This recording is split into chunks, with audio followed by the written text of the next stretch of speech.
Passou a valer este mês em todo o Brasil uma exigência para pessoas que irão iniciar um processo de inventário. Agora é obrigatório obter uma certidão negativa para informar à Justiça ou aos cartórios a não existência de um testamento e quais bens foram deixados. A mudança foi feita pela Corregedoria Nacional de Justiça e é válida para testamentos públicos, aqueles em que os cartórios e testemunhas conhecem o conteúdo, e testamentos cerrados, que são sigilosos. A medida não inclui os testamentos particulares, já que a existência deles não precisa ser previamente informada aos cartórios.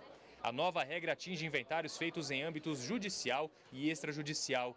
Além da obrigatoriedade, agora os testamentos estão reunidos em um único banco de dados chamado de Registro Central de Testamentos Online, o RCTO.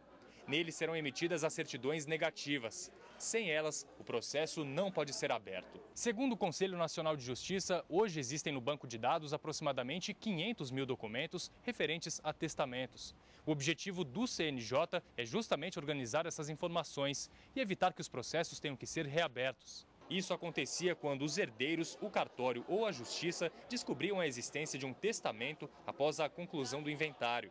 O tabelião substituto deste cartório em Brasília afirma que a alteração traz segurança jurídica. Com a emissão da certidão do SENSEC, da negativa de testamento, é apenas para os testamentos públicos, como disse.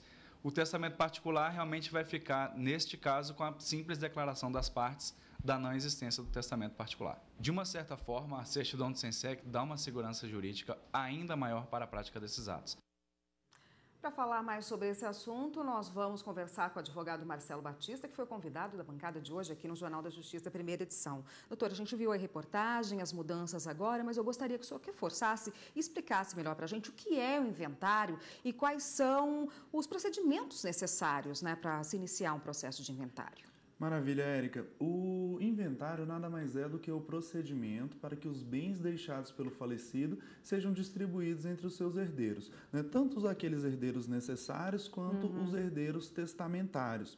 Esse inventário ele pode ser judicial ou extrajudicial. Para ser extrajudicial, que é em cartório, esse inventário ele não pode ter menor, não pode ter incapaz, não pode ter testamento e não pode ter litígio entre as partes. As partes têm que chegar num consenso e levar até o cartório, e o cartório vai única e exclusivamente gerar o imposto e logo depois vai homologar a vontade das partes. E no caso de um testamento, como é que funciona?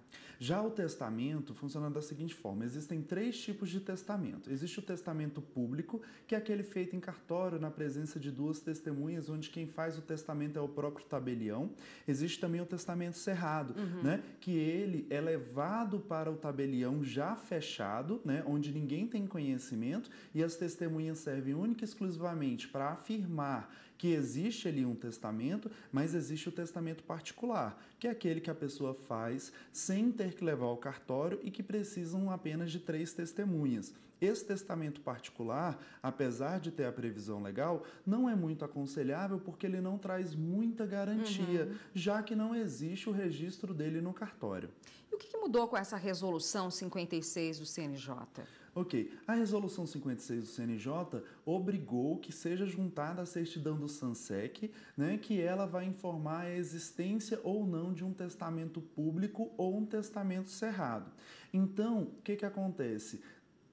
A pessoa, se ela deixou um testamento, público ou cerrado, vai constar nessa certidão. A partir de então, o juiz ele vai determinar aí que esse inventário seja paralisado, primeiro seja aberto esse testamento, validado esse testamento e só depois que retome o inventário. Então tem uma ação própria que chama ação de abertura e validação de testamento.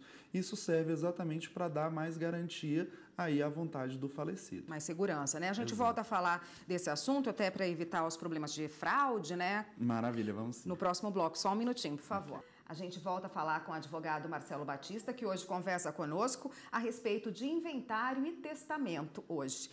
Essas mudanças, que a gente estava falando, a mudança recente do CNJ, a resolução 56, que trouxe mais segurança, o senhor acabou dizendo aí no bloco anterior, para essa transação do inventário, para esse processo do inventário. Evita os problemas de fraude? Ah, com certeza, porque antigamente existia muito da família ter conhecimento desse testamento, ou até uma outra pessoa tinha conhecimento, mas eles acabavam declarando a não existência de testamento. E com isso, o que acontecia? Às vezes o processo ele era finalizado e anos depois se aparecia esse testamento. E lembrando que o testamento é a disposição de última vontade do falecido, então ele foi feito e deve ser obedecido ali pelas partes e pelos herdeiros.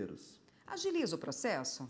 Sim, essa certidão, ela visa, na verdade, dar essa segurança e visa também agilizar por um motivo, porque você tem a certeza de tudo que está sendo feito ali, terá validade jurídica e irá evitar aí futuros questionamentos, futuras nulidades também. Hoje em dia, que tipo de demanda sobre esses assuntos, sobre o inventário e também sobre o testamento, costumam chegar à justiça?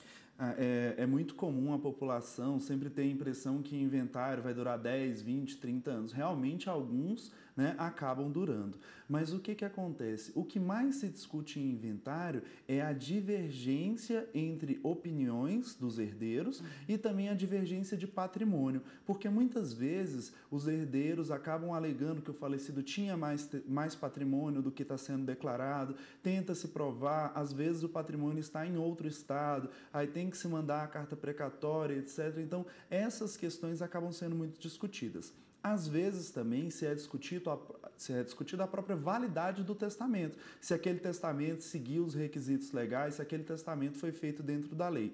Então, se não tiver nenhuma divergência, o processo de inventário é rápido, desde que seja pago o imposto, né, e não exista aí grandes conflitos na questão patrimonial. Tá ótimo, doutor. Obrigada pela participação. Conversei com o Marcelo Batista, que conversou com a gente a respeito de testamento e inventário e dessa recente mudança que entrou em vigor este mês, a Resolução 56 do CNJ, que altera aí a forma de se fazer o inventário e deixa mais seguro, né, doutor? Com certeza. Muito obrigado. Obrigada, até uma próxima.